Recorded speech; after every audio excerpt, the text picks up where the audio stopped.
सहना भवतु सहनौ भुनक्तु सह वीर्यं करवावहै तेजस्विनावधीतमस्तु मा विद्विषावहै।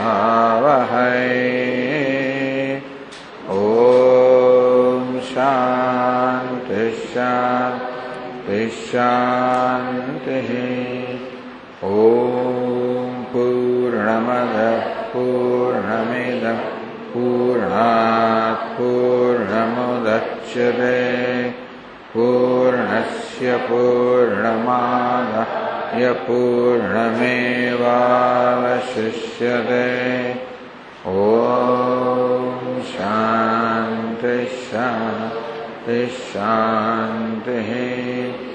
श्रुतिस्मृतिपुराणानाम् आलयं करुणालयं नमामि भगवत्पादं शङ्करं लोकशङ्करं शङ्करं शङ्कराचार्यं केशवं बादरायणं सूत्रभाष्यकृतौ वन्दे भगवन्तौ पुनः पुनः। ईश्वरो गुरुरात्मेति द्विभागिने व्योमवद्व्याप्तदेहाय दक्षिणामूर्तये नमः। अखण्डानन्दसम्बोधः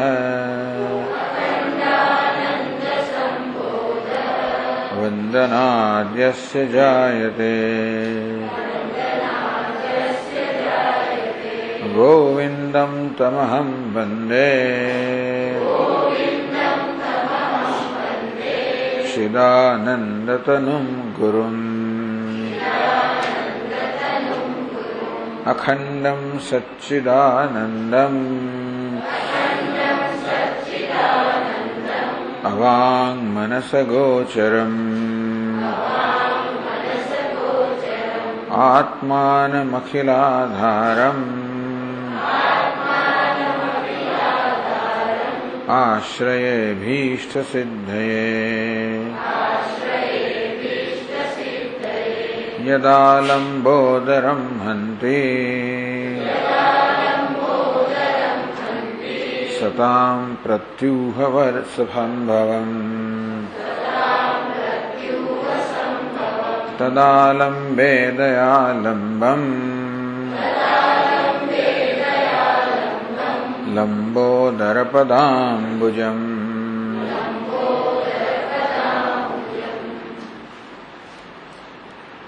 તો ગુરુ શિષ્યનો સંવાદ ચાલી રહ્યો છે. શિષ્ય કેટલાક પ્રશ્નો ઉપસ્થિત કરેલા કે ભગવાન આપ કહો છો કે આ સર્વ મિથ્યા છે, તો દૃષ્ટાંતમાં તો એ બરોબર છે, પરંતુ આ જગતની અંદર જીવનમાં સર્વ મિથ્યા છે કેમ સમજવું? પ્રત્યક્ષ આપણે જોઈ રહ્યા છે જગત, તો એને મિથ્યા કેમ કહી શકાય? જેમ કે આ ઘડો મારા ચક્ષુનો વિષય છે, એનું હું મિથ્યા કઈ રીતે સમજી શકું? જે વસ્તુ છે વિદ્યમાન છે એનું મિથ્યાત્વ કેવી રીતે હોઈ શકે? કારણ કે પ્રત્યક્ષ પ્રમાણ છે, બધાને સ્પષ્ટ એનો અનુભવ થાય છે, તો એનું મિથ્યાત્વ કેમ સમજવું?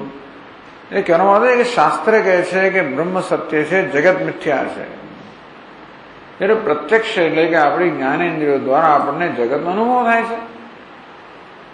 તો જ્ઞાનેન્દ્રિયો દ્વારા જગતનો અનુભવ થતો હોય ત્યારે આપ કેમ કહી શકો કે આ જગત મિથ્યા છે? હવે ગુરુજી આ પ્રશ્ન ઉત્તર આપી રહ્યા છે. 285 શ્લોકમાં 70 પાના પર કહ્યું, ના શેષ લોક હિ અનુભૂયમાન પ્રત્યક્ષતોયમ સકલ પ્રપંચ કથમ મૃષા સ્યાદિ શંકનીયમ વિચાર શૂન્યેન વિમુખ્યતા ત્વયા. અશેષ લોક હિ અનુભૂયમાન અયમ પ્રત્યક્ષ અનુભૂયમાન અયમ સકલ પ્રપંચ. બધા લોક, સમગ્ર જગત જેને અનુભવી રહ્યા છે, પ્રત્યક્ષત જે બધા લોકો પોતાની ઇન્દ્રિયો વડે જગતના બધા જ લોકો, બધા જ પ્રાણીઓ જેનો અનુભવ કરી રહ્યા છે, આ પ્રપંચ કા જગત કથમ મૃષા સ્યાદિ, એ મૃષા અર્થાત મિથ્યા કેમ હોઈ શકે એવી જાતનો જે તને પ્રશ્ન છે હે શિષ્ય, એ પ્રશ્ન કોના જેવો છે? વિચાર શૂન્ય ને વિમુખ્યતા ત્વયા. વિચાર શૂન્ય, જે માણસ વિચાર ન કરતો હોય એને જન્મે એ પ્રકારનો તારો પ્રશ્ન છે. વિચાર ન કરવાને કારણે તારામાં આ પ્રકારનો મોહ જન્મેલો છે કે જે જગત અનુભવનો વિષય છે સત્ય કેમ હોઈ શકે? એટલે કે જે અનુભવનો વિષય હોય એ સત્ય જ હોય, અનુભવનો વિષય હોય એ મિથ્યા ન હોય. આવી જાતનો તારો જે નિર્ણય છે એ તો વિચારના અભાવને કારણે જન્મેલો નિર્ણય છે. વિચાર શૂન્ય ને વિમુખ્યતા ત્વયા. વિચાર ન કરવાના કારણે તું મોહિત રહી રહ્યો છે અને માટે આવો પ્રશ્ન જન્મી રહ્યો છે. એ વસ્તુ દેખાય એટલે શું થઈ ગઈ? દેખાય એટલા માટે સત્ય હોય એવો એ નિયમ ક્યાં છે? દિવાંધ દૃષ્ટિ તો દિવાંધકાર પ્રત્યક્ષ સિદ્ધો ભી સકીમ યથાર્થ. જેવી રીતે દિવાંધ દૃષ્ટિ, દિવસે જ અંધ છે. દિવાંધ એક રાત્રિ અંધ હોય, રાત્રે દેખાતો ના હોય.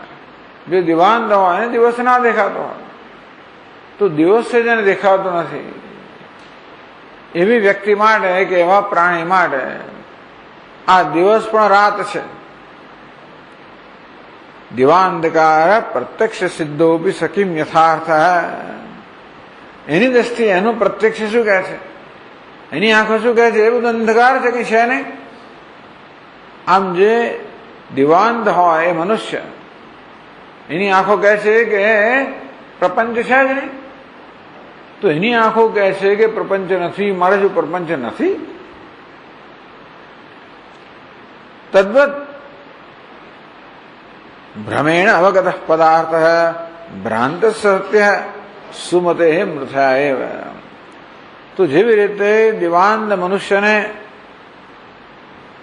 દિવસે આ જગતમાં અંધકાર દેખાતો હોય, પરંતુ જે દિવસે જોઈ શકે છે એવા મનુષ્ય માટે પ્રકાશ છે.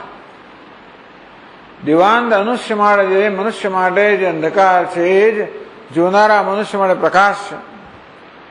તે જ રીતે વિચારહીન, જેને ભ્રમ થયો છે એવા મનુષ્ય માટે જે જગત વાસ્તવમાં સત્ય છે એ જ જગત વિચાર કરનાર જે સુમતિ છે એને માટે મિથ્યા છે.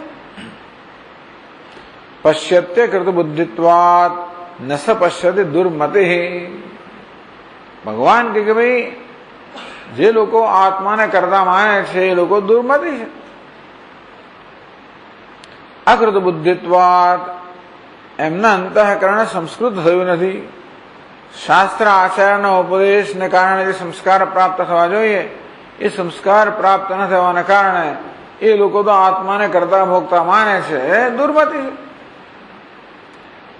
તો જે વસ્તુ દુર્મતિ માટે સત્ય હોય સુમતિ માટે મિથ્યા છે.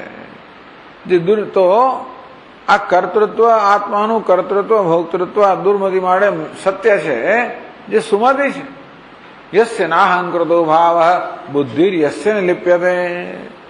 પરંતુ જે અહંકારના ભાવ કે અહંકારના ખ્યાલથી રહિત છે અને તે જ કારણે જેની બુદ્ધિ લેપાયમાન થતી નથી એની માટે તો આત્મા કેવલ છે.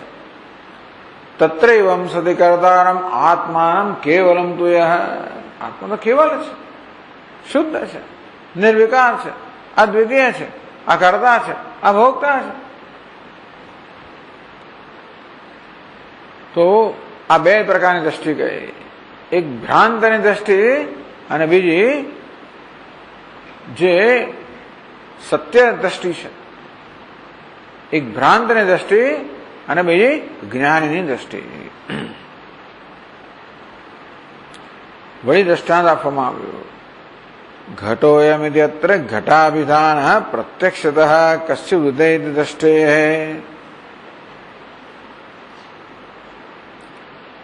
ઘટોયમિતિ ઘટાભિધાન. ઘટોયમ, બહુ અવાજ ઓછો થઈ ગયો. આ ઘડો છે એવું જયારે કહેવામાં આવે ત્યારે ઘટાભિધાન, ઘડા નામનો પદાર્થ કશ્ચિત પ્રત્યક્ષતઃ દૃષ્ટે ઉદયતિ. આ ઘડો છે એવું જયારે કહેવામાં આવે ત્યારે એ સાંભળનારના મનમાં ઘટાકાર વૃત્તિ જન્મે છે. એની દ્રષ્ટિમાં એ ઘડો દેખાય છે. ભગવાને કહ્યું ને, આ કુરુન, તું આ કુરુઓને જો, વાચ પાર્થ પશ્યતાન સમવેતાન કુરુનિધિ. ભગવાન અર્જુન કહે, હે અર્જુન, ઉપસ્થિત થયેલા કુરુઓને જો, એને કુરુઓ દેખાય. તેથી જયારે કોઈ કહે કે આ ઘડો છે ત્યારે સામાન્યની દ્રષ્ટિમાં ઘટાકાર વૃત્તિ જન્મે ને ઘડો ત્યાં આગળ દેખાય. વિચાર્યમાણે સતુનાસ્તિ તત્ર. પરંતુ ઘડો નામનો પદાર્થ છે, એના સત્યત્વ પર વિચાર કરવામાં આવે કે વાસ્તવમાં પદાર્થ શું છે. વિચાર્યમાણે સતુ નાસ્તિ તત્ર. ત્યારે ઘડો નામની વસ્તુ ત્યાં નથી. જયારે વિચાર કરવામાં આવે ત્યાં શું છે? મૃદસ્તિ તદ્ભાવ વિલક્ષણાસા. હોવાપણું ક્યાં છે? આપણે જયારે ઘડો એ શબ્દનો પ્રયોગ કરીએ ત્યારે એ ઘટ શબ્દ એ કોને લાગુ પડે છે? એ ઘટ જે શબ્દ છે, ઘડો જે શબ્દ છે, એ શબ્દને અનુરૂપ ખરેખર કોઈ નક્કર પદાર્થ ત્યાં છે? કારણ કે ભલે આપણા પદાર્થને ઘડો કહેતા હોઈએ, પરંતુ જેનું વજન અનુભવી રહ્યો છું તો માટી છે, જેને સ્પર્શી રહ્યો છે પણ માટી છે, જેની ગંધ મને આવતી હોય વગેરે વગેરે, આ બધો અનુભવ તો માટીનો છે.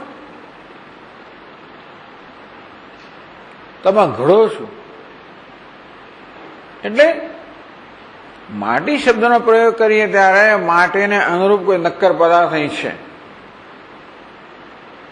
પણ જેને આપણે ઘડો કહીએ છીએ એમાંથી માટી લઈ લેવામાં આવે ત્યારે કોઈ ઘડો નામની વસ્તુ કશું રહેતું નથી. એનો અર્થ એ થયો કે ઘડો એ શબ્દને અનુરૂપ કોઈ પદાર્થની છે જ નહીં ખરેખર. ખરું ને? માટી એ શબ્દને અનુરૂપ પદાર્થ છે, જેને સ્પર્શ, શબ્દ, રૂપ, રસ, ગંધ આ પ્રકારના ગુણ ધરાવનાર પદાર્થ છે માટી. પણ ઘડાનો કોઈ અવાજ નથી. ઘડો કોઈ નામરૂપ કોઈ અવાજ નથી કરતું. ખરેખર નામરૂપ એટલે નામરૂપ કોઈ વજન નથી, એનો સ્પર્શ નથી, એનો ધ્વનિ નથી, કશું નથી. એટલે આમાં જે નક્કર વસ્તુ કહીએ એ શું છે? તો માટી જ છે. વિચાર્યમાણે સતુનાસ્તિ તત્ર. ભલે ઘટાકાર વૃત્તિ મનમાં જન્મી હોય, પરંતુ આપણે સમક્ષ જે પદાર્થ છે એના તત્વો વિચાર કરવામાં આવે ત્યારે જોઈએ કે ત્યાં ઘડો નામની કોઈ વસ્તુ છે નહીં. ત્યારે શું છે? તત્ર મૃદસ્તિ.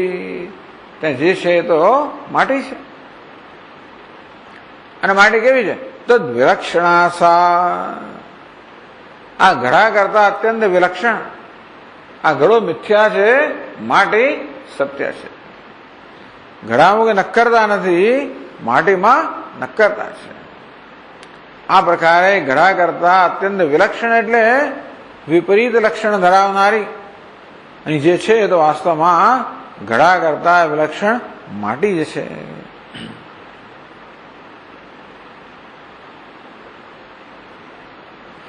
ગુરુજી કહી રહ્યા છે, એ શિષ્ય, તારો પ્રશ્ન એ છે કે જે જગતને આપણે અનુભવીએ છીએ એ જગત મિથ્યા છે કેમ કહેવાય? આ ઘડો જે અનુભવી રહ્યો છે ને મિથ્યા કેમ કહી શકાય? તો ગુરુજી સમજાવ્યું કે આ અનુભવી રહ્યો છે શું છે? તું જેને ઘડો કહે છે ખરેખર તો માટી છે. તું જેને અનુભવી રહ્યો છું માટીને અનુભવી રહ્યો છું. ઘડો નામની વસ્તુ તારી કલ્પનાનો વિષય છે, માટે હું ઘડાને અનુભવી રહ્યો છું ભ્રમ છે, જેને અનુભવ તો માટી છે. આગળ કહે છે હવે 288 શ્લોકથી 70માં પાના પર પ્રાદેશ માત્ર પરિદૃશ્યતેર્કઃ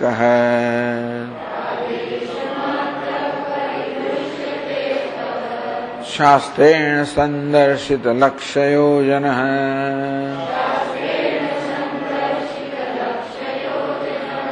માનાંતરેણ ક્વચિદેપિ બાધા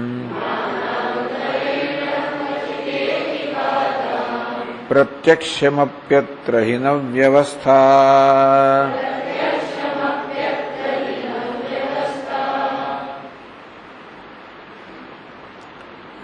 પહેલા ઘડાનું દ્રષ્ટાંત આપવામાં આવ્યું, દિવાનનું દ્રષ્ટાંત આપ્યું, ઘડાનું દ્રષ્ટાંત આપ્યું, હવે સૂર્યનું દ્રષ્ટાંત આપે છે. પ્રાદેશ માત્ર પરિદૃશ્યતે અર્ક. અર્ક એટલે સૂર્ય. સૂર્ય માત્ર એક વહેણ જેવડો દેખાતો હોય આપણને. પ્રાદેશ માત્ર અંગુડા જેવડો કહો, વેદ જેવડો કહો કે થાળી જેવડો કહો, આ સૂર્ય તો અત્યંત મર્યાદિત આપણે દેખાય છે. શાસ્ત્રેણ સંદર્શિત લક્ષ્ય યોજન. પણ આ સૂર્યના માપ માટે શાસ્ત્રો શું કહે છે? લક્ષ્ય યોજન 1,00,000 યોજનનો છે, 8,00,000 માઇલનો એનો વ્યાસ છે, એવું શાસ્ત્રો કહે છે. બોલો, આમ તો કહેવાય છે ને કે ભાઈ સૂર્ય એક થાળી જેવડો હોય તો પૃથ્વી તો એક બિંદુ જેવડું છે થાળીમાં, એવું કહેતા હતા આપણને. સૂર્યનું માપ દર્શાવવા માટે કહે કે સૂર્ય થાળી જેવડો હોય તો પૃથ્વી એક બિંદુ જેવડી છે. આ વસ્તુ તો સેંકડો વર્ષ પહેલા ભારતમાં જાણીતી હતી કે સૂર્ય તો આટલા મોટા માપનો છે. આંખો શું બતાવે છે? આંખો બતાવે છે કે સૂર્ય માત્ર થાળી જેવડો છે. એ શાસ્ત્ર શું બતાવે છે? સૂર્ય તો લાખો યોજનનો છે, લાખ યોજનનો છે. તેથી માનાંતરેણ ક્વચિદેતિ બાધામ પ્રત્યક્ષમ. આ સ્પષ્ટ દૃષ્ટાંત થયું કે પ્રત્યક્ષ અર્થાત આ કિસ્સામાં આંખો એટલે ઇન્દ્રિયો. ઇન્દ્રિયોથી આપણને જે જ્ઞાન થાય છે એનો બાદ થઈ ગયો શાસ્ત્ર વડે. ઇન્દ્રિયથી જ્ઞાન થાય છે કે સૂર્ય થાળી જેવડો છે. શાસ્ત્ર કહે છે કે 1,00,000 યોજનનો છે. તેથી પ્રત્યક્ષથી જે જ્ઞાન તેનો બાદ થયું, ખોટું ઠરાવવામાં આવ્યું. બાદ થયો એટલે કે ખોટું ઠરાવવામાં આવ્યું. તો શાસ્ત્ર જે છે એ પ્રત્યક્ષથી થતા જ્ઞાનનો બાદ કરે છે. ક્વચિત ક્યારેક આવું બનતું હોય છે.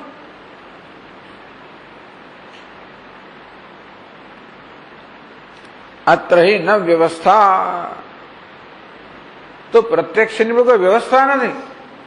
ટૂંકમાં આપણને ઇન્દ્રિય વડે જે દેખાતું હોય કે અનુભવાતું હોય એ સાચું જ હોય કે એવું જ હોય.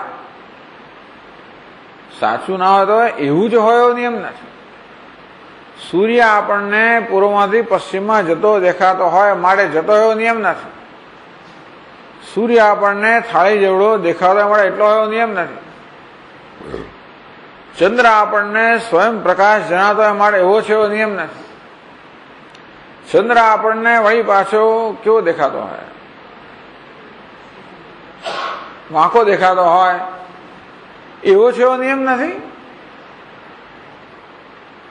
કેટલી બધી વસ્તુઓ છે ને જે આપણે પ્રત્યક્ષ જેવી દેખાય પણ શાસ્ત્ર આપણને જુદું કહેતી હોય. અને આ રીતે પ્રત્યક્ષ જે જ્ઞાન થાય છે એ શાસ્ત્રથી બાધિત થાય છે, ખોટું ઠરાવાય છે.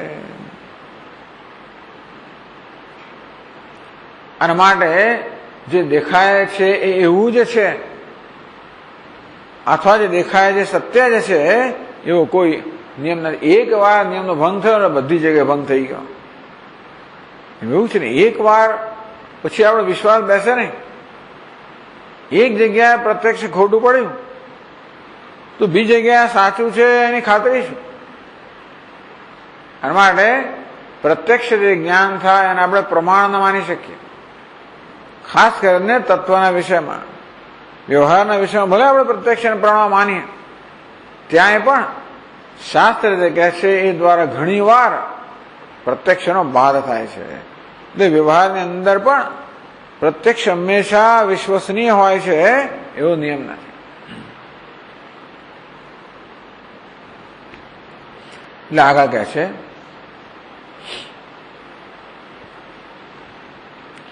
તસ્માत् ત્વયિદં ભ્રમતઃ પ્રતીતં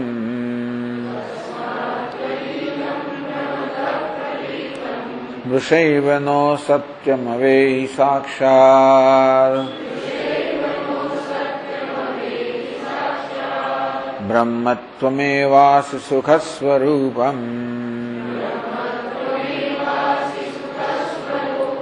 ત્વત્તો ન ભિન્નમ વિચિનુષ્વ બુદ્ધો.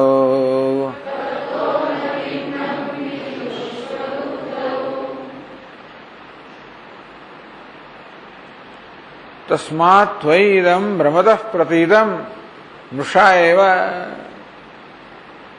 માટે તારામાં શિષ્ય આગળ પણ કહેલું. આ તો પહેલા એને પ્રત્યક્ષ વિશે કહ્યું, પછી પોતાના વિશે કહ્યું. મર્ત્યસ્ય જન્માદિ દુઃખ ભાજોલ્પજીવિન બ્રહ્મત્વ નિત્યત્વ પરમાનંદતા કથમ. શિષ્ય બે પ્રકારના પ્રશ્ન પૂછેલા. આ જગત વિશે પ્રશ્ન પૂછેલો અને પોતાના વિશે પ્રશ્ન પૂછેલો. કારણ કે આપણામાં બે પ્રકારના ભ્રમ પ્રવર્તમાન છે, જગત વિશે અને પોતાના વિશે. જગત વિશેનો ભ્રમ એ છે કે જગત સત્ય છે, જે વાસ્તવમાં મિથ્યા છે. પોતાના વિશેનો ભ્રમ એ છે કે હું જન્મ મૃત્યુ ધરાવનાર છું, મર્ત્ય છું, દુઃખી છું, અજ્ઞાની છું. એટલે કે છે મર્ત્યસ્ય મમ જન્માદિ દુઃખ ભાજ અલ્પજીવિન, હું મર્ત્ય છું, જન્મ વગેરે અનેક પ્રકારના દુઃખ ધરાવનાર છું, અલ્પજીવી છું. બ્રહ્મત્વ બી નિત્યત્વ, હું બ્રહ્મ કેમ હોઈ શકું, નિત્ય કેમ હોઈ શકું? બહુ તો 70 વર્ષનું આયુષ્ય 80 વર્ષનું હોય, 90 વર્ષનું હોય, કેટલું હોય, અહીં હું નિત્ય કેમ હોઈ શકું?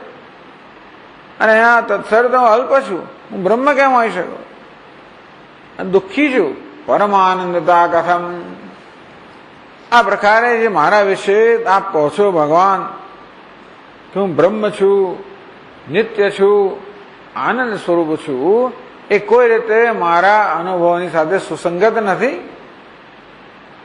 હું તો જોઉં છું કે હું આ સર્દ અલ્પ છું, હું કેમ બ્રહ્મ હોઈ શકું? મર્ત્ય છું, કેમ નિત્ય હોઈ શકું? દુઃખી છું, કેમ આનંદ સ્વરૂપ હોઈ શકું? તો એના વિશે કહ્યું તસ્માत् ત્વયિદં ભ્રમતઃ પ્રતીતં. એ શિષ્ય તારામાં ભ્રમથી આ પ્રતીત થઈ રહેલું શું? મર્ત્યત્વ, અલ્પત્વ, દુઃખિત્વ. તું માને તો અલ્પ છે અને માટે તું બ્રહ્મ કેમ હોઈ શકે એવો પ્રશ્ન છે. તું મર્ત્ય છે એવું માને છે, માટે તું નિત્ય કેમ હોય એ પ્રશ્ન છે. તું દુઃખી છે એમ માને છે, માટે તું આનંદ કેમ હોય એ પ્રશ્ન છે. ભ્રમતઃ પ્રતીતમ. આ મર્ત્યત્વ, અલ્પત્વ, દુઃખિત્વ તારામાં ભ્રમથી પ્રતીત થઈ રહ્યું છે. મૃષા એવ, ખરેખર આ મર્ત્યત્વ, દુઃખિત્વ, અલ્પત્વ આ બધું તારામાં મૃષા છે, તારામાં મિથ્યા છે. એ તારામાં નથી, તું જ્યાં માને છે ત્યાં નથી. પછી ગુરુજી સમજાવે છે કે ક્યાંક મૃત્યુ છે ખરું, પણ તું માને છે ત્યાં નહીં. દેહમાં મૃત્યુ છે, આત્મામાં નહીં. અલ્પત્વ છે, પણ ઉપાધિમાં અલ્પત્વ છે, આત્મામાં નહીં. દુઃખ તો ક્યાંય નથી, એટલે એ તો છે એવું તો કહેવાય જ નહીં. પણ કદાચ દુઃખને માનવું પણ હોય તો એ પણ ઉપાધિમાં છે, આત્મામાં નથી. દુઃખ વસ્તુ છે ને એવી નામની કોઈ વસ્તુ નથી. દુઃખ તો આપણું પ્રત્યાઘાત છે, તો અનેક વાર આપણે કહેલું છે. દુઃખ એ તો પ્રત્યાઘાત છે. કશી વસ્તુને આપણે જ્યારે પ્રતિકૂળ એ પ્રકારની છાપ મારીએ ત્યારે પછી આપણા મનમાં દુઃખ, એમને દુઃખ ના જન્મે. બહાર કઈ ઘટના બની એટલે દુઃખ જન્મે, કોઈ થયું કે ના થયું મારે દુઃખ જન્મે એવો એમ નથી. પરંતુ આપણે એને આપણી સાથે જોડીએ, એને પ્રતિકૂળ કહીએ અને આપણી સાથે જોડીએ, ત્યારે પછી સુખ કે દુઃખ આપનારી બને. સુખ અને દુઃખ શું છે? આપણા પ્રત્યાઘાતો છે. દુઃખ તો ખાસ. મૃષાએ માટે આ બધું તો મિથ્યા છે. નો સત્યમ હવે સાક્ષાત માટે તું નો સત્યમ, કોઈ રીતે આ બધી વસ્તુઓ આત્મામાં સત્ય નથી. એ તું હવે સાક્ષાત બ્રહ્મત્વમેવાસી સુખ સ્વરૂપમ. એ શિષ્ય તું જાણ કે તું સાક્ષાત સુખ સ્વરૂપમ બ્રહ્મૈવ અસી. તું તો સાક્ષાત સુખ કે આનંદરૂપ બ્રહ્મ જે છે. તું તારી જાત વિશે જે માન્યતાઓ ધરાવે છે એ તારા વિશે સાચું નથી. ત્વત્તોન ભિન્નમ, બ્રહ્મ જે આનંદ સ્વરૂપ છે એ તારાથી જરા પણ ભિન્ન નથી. વિચિનુષ્વ બુદ્ધ,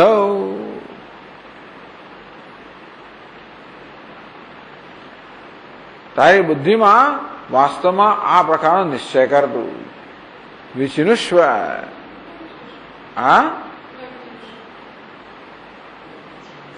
ત્વત્તોન ભિન્નમ,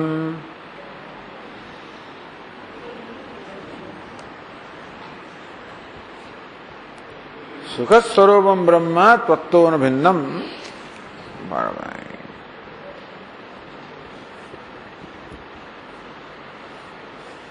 બરાબર છે. વિચિનુષ્વ જ છે, ન વિચિનુષ્વ નથી. વિચિનુષ્વ એટલે વિચાર કર, નિશ્ચય કર, તારી બુદ્ધિમાં વિચાર કર. આ પ્રકારે નિશ્ચય કરીને વિચાર કરીને તું જાણ કે આ બધું આત્માનો ધર્મ નથી. આ મર્ત્યત્વ, અનિત્યત્વ, અલ્પત્વ અનાત્માનો ધર્મ છે. અને એ સાક્ષાત બ્રહ્મ છે, આનંદ સ્વરૂપ બ્રહ્મ છે. ત્વત્ત ન ભિન્નમ, બ્રહ્મ તારાથી જરા પણ ભિન્ન નથી. એ વસ્તુ બુદ્ધો વિચિનુષ્વ, બુદ્ધિમાં તું આ વિશે નિશ્ચય કર, વિચાર કર.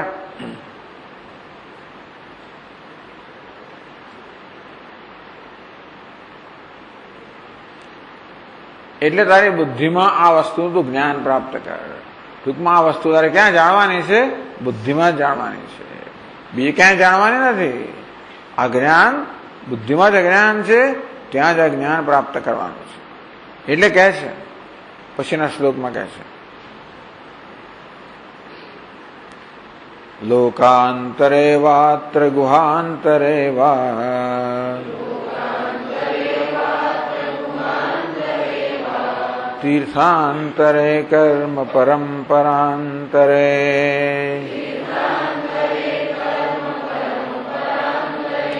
શાસ્ત્રાંતરે નાસ્તિનું પશ્યતામિહ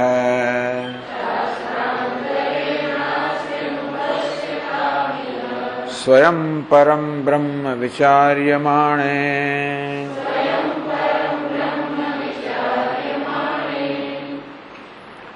લોકાંતરે, કોઈ બીજા લોકમાં, સ્વર્ગ વગેરે બીજા લોકની અંદર, ગુહાંતરે વા ગુહાની અંદર. માણસ ક્યાં ક્યાં બધા ભગવાનને શોધે છે.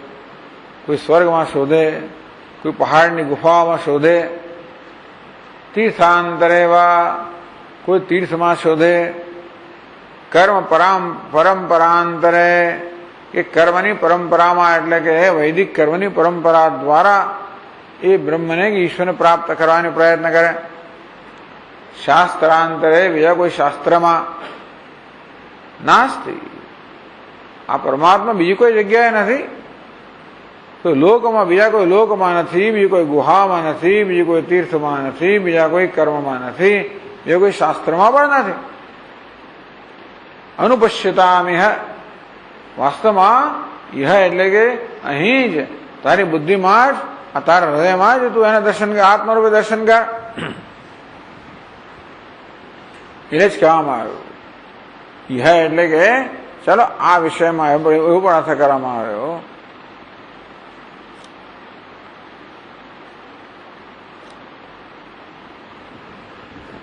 બધા પોતપોતાની રીતે કરતા હોય છે ભાષા અંદર. સ્વયં પરમ બ્રહ્મ વિચાર્યમાણે, પરંતુ એ વિચાર્યમાણે જયારે વિચાર કરવામાં આવે ત્યારે સ્વયં પરમ બ્રહ્મ, આત્મા જ પરમ બ્રહ્મ છે, પોતે જ પરમ બ્રહ્મ છે. વિચાર્યમાણે વિચાર કરવાથી આ પ્રકાર થાય. ટૂંકમાં ગુરુજી કહી રહ્યા છે કે આ જ્ઞાન તો તત્વનો વિચાર કરવાથી પ્રાપ્ત થાય. કશી વસ્તુનો વિચાર કરવાથી એનું જ્ઞાન પ્રાપ્ત થાય. આમ આત્મા વિશેનું જ્ઞાન પ્રાપ્ત કરવા માટે આત્મા વિશે વિચાર કરવો જોઈએ. એ વિચાર કેમ થશે? આત્મ અનાત્મ વિવેકથી. આત્મા વિશે જે માન્યતાઓ સેવામાં આવે છે, માન્યતાઓ માટે આપણી પાસે કોઈ વાજબી કારણ છે કે નહીં એ પહેલા જાણવાની જરૂર છે. હું મારે અલ્પ માનતો હોઉં, મર્ત્ય માનતો હોઉં, દુઃખી માનતો હોઉં, આ રીતે માનવા માટે, મારે વિશે માનવા માટે મારી પાસે કારણ છે કે નથી? વિચાર્યમાણે તો મર્ત્યતા મૃત્યુ કોનું છે? દેહનું મૃત્યુ છે વગેરે. આ પ્રકારે આત્મનાત્મના વિવેક દ્વારા તો વેદાંત વિચાર આ પ્રકારનો છે. આ વિવેક વિચાર છે. કારણ કે અનાત્માના ધર્મોનો આત્મા પર અધ્યારોપ થયો હોવાને કારણે આ પ્રકારના ભ્રમ જન્મ્યા છે. મેં કહ્યું તે પ્રમાણે ક્યાંક મર્ત્યત્વ છે ખરું, ક્યાંક અનિત્યત્વ છે ખરું, ક્યાંક અલ્પત્વ છે ખરું, પરંતુ એ જ્યાં માનવામાં આવે છે ત્યાં નથી. આ બધા અનાત્માના ધર્મો છે, એમનો આત્મા પર અધ્યારોપ કરીને આત્મા વિશે આ પ્રકારના ભ્રમ સેવામાં આવે છે. એટલે વિચાર્યમાણે જયારે વિચાર કરવામાં આવે, વિવેક કરવામાં આવે ત્યારે જ્ઞાન થાય છે કે આ બધી મારા વિશેની મારી માન્યતાઓ ખોટી છે. વાસ્તવમાં હું તો નિત્ય મુક્ત છું, બ્રહ્મ છું. કે છે આગળ, તત્વમાત્મસ્થમત જ્ઞાત્વા મૂઢશાસ્ત્રેષુ પશ્યતે ગોપઃ કક્ષગતં છાગમ યથા કૂપેષુ દુર્મતિઃ. અહીં તો ત્યાં સુધી કહેવામાં કે શાસ્ત્રોમાં પણ આ તત્વ મળે ને, બે તત્વ તારા પોતાનામાં જોવાનું છે.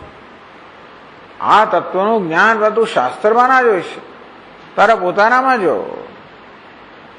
તત્વમ આત્મસ્થમ, આ તત્વ તો આત્મસ્થમ એટલે કે આત્મામાં જ રહેલું છે. આત્મા એટલે કે પોતાની બુદ્ધિમાં એનું પ્રકાશિત આત્મ તત્વ તો પોતાની બુદ્ધિમાં અહમ અહમ પ્રકારે પ્રકાશિત થઈ રહ્યું છે. અને એથી તત્વ એટલે બુદ્ધિમાં આત્મા છે એવું કહેવાનું એક જ છે કે જેવી રીતે આપણે આપણું મોં જોવા માટે દર્પણનો ઉપયોગ કરીએ, એમ કહેવાય કે આપણું મોં દર્પણમાં છે. કારણ કે આપણા મોંને પ્રતિબિંબિત કરવા માટે દર્પણ એ યોગ્ય સપાટી છે. તેવી રીતે આત્માના વાસ્તવિક સ્વરૂપને પ્રકાશિત કરવા માટે શુદ્ધ અંતઃકરણ એ યોગ્ય એના માટેનું માધ્યમ છે. એટલે આપણે કહી શકાય કે આત્મા અંતઃકરણમાં પ્રકાશિત છે. યો વેદ નિહિતમ ગુહાયામ પરમે વ્યોમને જ કહેવામાં આવ્યું કે પરમ વ્યોમ અર્થાત શુદ્ધ અંતઃકરણની અંદર આત્મા પ્રકાશે છે, બધે પ્રકાશે છે. પણ ત્યાં આગળ આપણે એના જીવો છે તે પ્રકારના દર્શન કરી શકીએ. તત્વમ આત્મસ્થમ તમ આત્મસ્થમ યેનું પશ્યંતિ ધીરાહ. વાસ્તવમાં બ્રહ્મ તો પોતાની બુદ્ધિમાં આત્મરૂપે પ્રકાશમાન છે. અજ્ઞાત્વા એને જાણ્યા વગર, ટૂંકમાં પોતાની અંદર નજર કરતો નથી. કોણ નજર કરે? કારણ કે પોતાના વિશે તો નિશ્ચય થઈ જ ગયો છે કે હું તો અલ્પ છું, મર્ત્ય છું, અનિત્ય છું, નિશ્ચય થઈ ગયો છે. એટલે એ નિશ્ચયને બદલવાનું કોઈ કારણ માણસ પાસે છે નહીં. એ નિશ્ચયને અકબંધ રાખીને બીજે નજર કરતો કે નિત્ય વસ્તુ ક્યાં છે, બ્રહ્મ ક્યાં છે, પરમાત્મા ક્યાં છે. હું તો પરમાત્મા નથી, હું બ્રહ્મ નથી, હું નિત્ય નથી. આ પ્રકારનો નિશ્ચય પોતાના વિશે થઈ જ ગયો હોવાને કારણે તત્વમ આત્મસ્થમ અજ્ઞાત્વા, પોતાના આત્માનું જે તત્વ છે અર્થાત જીવનમાં પોતે જે શોધી રહ્યો છે કે જે બનવા મથી રહ્યો છે એ પોતે જ છે એ ન જાણવાને કારણે મૂળ શાસ્ત્રેષુ પશ્યતિ, આ મૂળ મનુષ્ય છે બીજા શાસ્ત્ર એટલે વેદાંત સિવાયનું શાસ્ત્ર એવું સમજવા. શાસ્ત્રમાં ના મળે તો એ ક્યાં જવાનું છે, પણ શાસ્ત્ર એટલે વેદાંત સિવાયનું શાસ્ત્ર. કઈ બીજા બધા શાસ્ત્રો તમે જાઓ, સાંખ્યમાં જાઓ ને, યોગમાં જાઓ ને, વૈશેષિકમાં, ન્યાયમાં, આ બધી જગ્યાએ દ્વૈતને સત્ય માનવામાં આવ્યું છે. આ બધા શાસ્ત્રો વાસ્તવમાં જગતને સત્ય માનીને જ રચાયેલા છે. એ જ એમનો ઉપયોગ છે. ટૂંકમાં એ પોતાનો ઉપયોગ સારી રીતે સિદ્ધ કરે છે, પણ આપણને એનો ઉપયોગ ઓછો છે. એ દરેકમાં જે કંઈ ઉપયોગી અંશ છે આપણે લઈએ છીએ, પરંતુ સત્યની શોધ માટે ત્યાં જવાનો અર્થ નથી. ન્યાય હોય કે વૈશેષિક હોય, યોગ હોય કે સાંખ્ય હોય કે પૂર્વ મીમાંસા હોય, એ કર્મ પરંપરામાં જોતો હોય અને બીજો એટલે લોકાંતરમાં જોતો હોય અને બીજો ગુહાંતરમાં જોતો હોય યોગી. પરંતુ મૂળ મનુષ્ય વાસ્તવમાં પોતાના નિર્ણયમાં જોવાની જરૂર છે. અંદર જોવાનો અર્થ એટલે ખરેખર તો પોતાના વિષયના પોતાના નિર્ણયો છે ને એ બધા તપાસવાની જરૂર છે કે આ પ્રકારના મારા નિર્ણયો કે અભિપ્રાયો સાચા છે કે નહીં. મૂળ શાસ્ત્રેષુ પશ્યતિ, આ મૂળ મનુષ્ય અનેક બધા શાસ્ત્રોમાં જુએ છે કે એને આત્માનું જ્ઞાન પ્રાપ્ત થાય કે નહીં, કે આત્મા પ્રાપ્ત થાય કે નહીં. એના માટે દ્રષ્ટાંત આપે છે, ગોપ કક્ષગતમ છાગમ યથા કૂપેશુ દુર્મતિ. દુર્મતિ એટલે કે મૂળ. પેલો ગોવાળિયો હોય એને કેળની અંદર જ પેલું બકરું રાખ્યું છે, બકરાનું બચ્ચું. તો બકરીનું બચ્ચું એની કેળમાં છે અને ચારે બાજુ એ કૂપેશુ, એને એમ કે આ બિચારો બચ્ચું પડી ગયું હશે. એટલા માટે એ ગોવાળિયો પોતાના બગલમાં રહેલા બચ્ચા, બકરાને નહીં પણ બકરીના બચ્ચાના બગલમાં, કે બકરો તો ના જ રહે પણ, અને બકરો હોય તો પોતાની બકરીનું બચ્ચું પણ ખરેખર તો બકરીનું બચ્ચું પણ પોતાનું અસ્તિત્વ જાહેર કરવા રહે નહીં. એ કે રહેવાનું છે તો બકરો તો ના જ રહે. એ તો બકરીનું બચ્ચું બે કર્યા કરે, એમ કરીને કોઈ દાડો એવું તો ના જ બને કે ભાઈ હું ભૂલી ગયો કે હે બકરીનું બચ્ચું છે. પણ કદાચ શક્ય છે. ગુજરાતીમાં કહેવત તો છે જ કે શું છે, છોકરું કેળમાં છોકરું અને ગામમાં એવું જ કંઈક છે. એવું અહીંયા સંસ્કૃતમાં કહેવામાં આવે, ગોપ કક્ષગતમ છાગમ યથા કૂપેશુ દુર્મતિ. તો જેવી રીતે પોતાની બગલમાં રહેલું બકરીનું બચ્ચું આ મૂળ ગોવાળિયો કૂવામાં શોધી રહ્યો છે, તેવી રીતે માણસ વાસ્તવમાં તત્વ તો પોતાનામાં જ રહેલું કે વાસ્તવમાં પોતાના અંતઃકરણની અંદર આ તત્વ પ્રકાશમાન છે. બ્રહ્મ કે પરમાત્મા તો અંતઃકરણ પ્રકાશમાન છે, આત્મરૂપે એને બદલે બહાર શોધી રહ્યો છે. ચાલો પછીનો એક શ્લોક જોઈ લઈએ આપણે. સ્વમાત્માનં પરમ મત્વા પરમાત્માનમન્યથા વિમૃગ્યતે પુનઃ સ્વાત્મા બહિઃ કોશેષુ પંડિતૈઃ.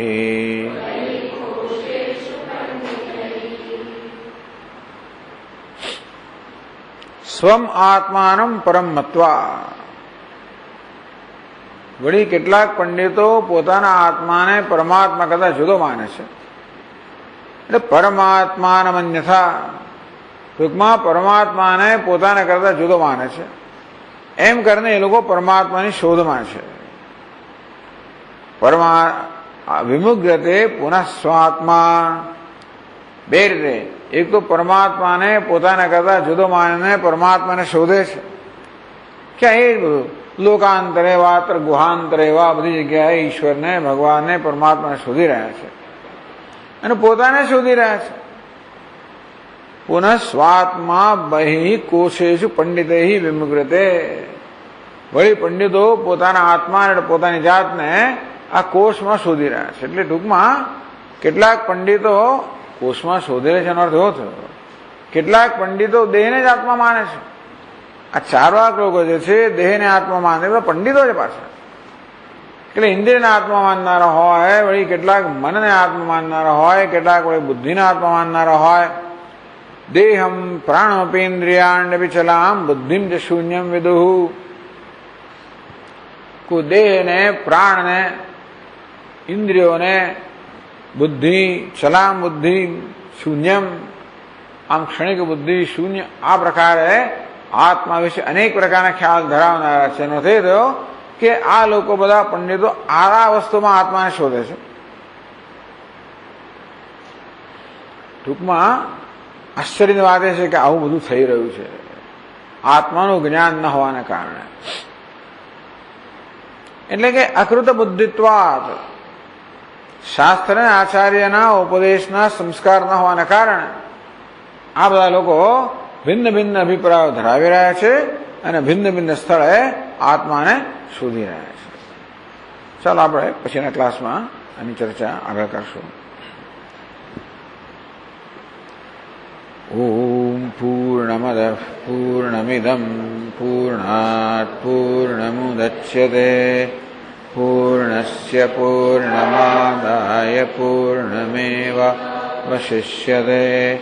ઓમ શાંતિ શાંતિ શાંતિ. શંકરં શંકરાચાર્યં કેશવં બાદરાયણં સૂત્રભાષ્યકૃતૌ વંદે ભગવन्तौ પુનઃ પુનઃ. ઈશ્વરો ગુરુરાત્મેતિ મૂર્તિભેદવિભાગિને વ્યોમવદ્વ્યાપ્તદેહાય દક્ષિણામૂર્તયે નમઃ. ઓમ શાંતિ શાંતિ શાંતિ. હરિ ઓમ. શ્રી ગુરુભ્યો નમઃ. હરિ ઓમ.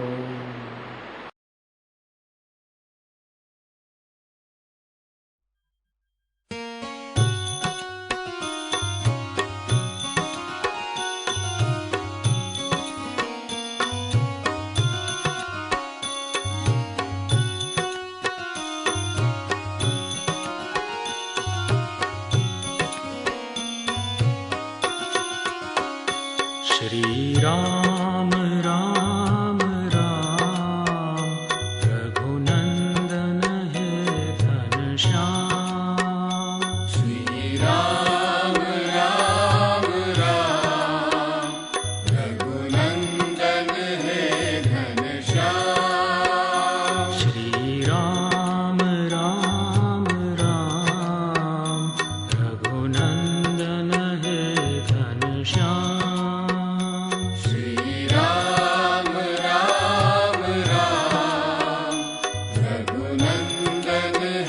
घनश्याम.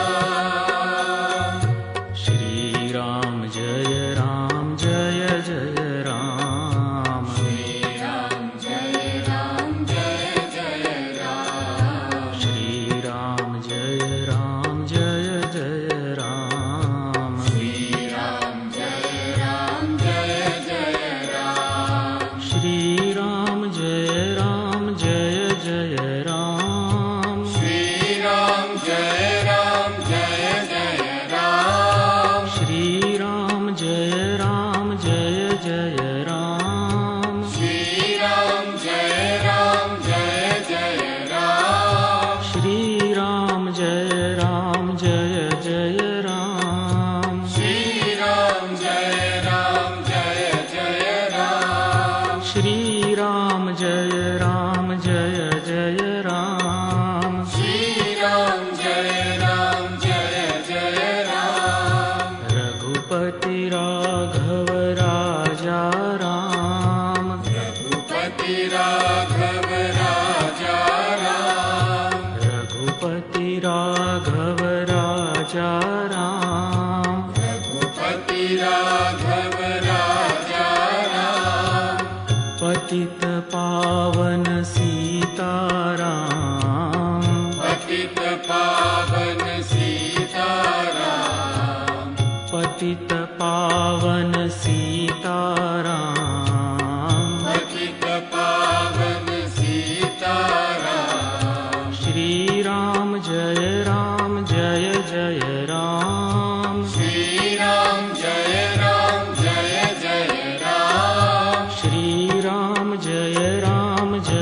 जय राम श्री राम जय जय राम श्री राम जय जय राम श्री राम जय जय राम श्री राम जय जय राम श्री राम जय जय राम श्री राम राम राम रघुनंदन है घनश्याम श्री राम राम राम रघुनंदन है घनश्याम श्री राम जय जय राम श्री राम जय जय राम श्री राम जय जय राम श्री राम जय जय राम श्री राम जय जय राम श्री राम जय जय राम रघुपति राघव राजा राम रघुपति राघव राजा राम पतित पावन सीताराम पतित पावन सीताराम श्री राम जय जय राम श्री राम जय जय राम श्री राम जय जय राम श्री राम जय जय राम श्री राम जय जय राम श्री राम जय जय राम श्री राम जय जय राम श्री राम जय जय राम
रुद्राय नमो धीमे धीमे धीमे धीमे रुद्राय नमो रुद्राय नमो रुद्राय नमो शिवाय नमो नमः शिवाय शिवाय नमो नमः शिवाय शिवाय नमो नमः शिवाय शिवाय नमो नमः शिवाय जय जय जय मृत्युञ्जयाय नमो जय जय जय मृत्युञ्जयाय नमो जयाय नमो जयाय नमो शिवाय नमो नमः शिवाय शिवाय नमो नमः शिवाय शिवाय नमो नमः शिवाय शिवाय नमो नमः शिवाय ॐ नमः शिवाय शिवाय नमः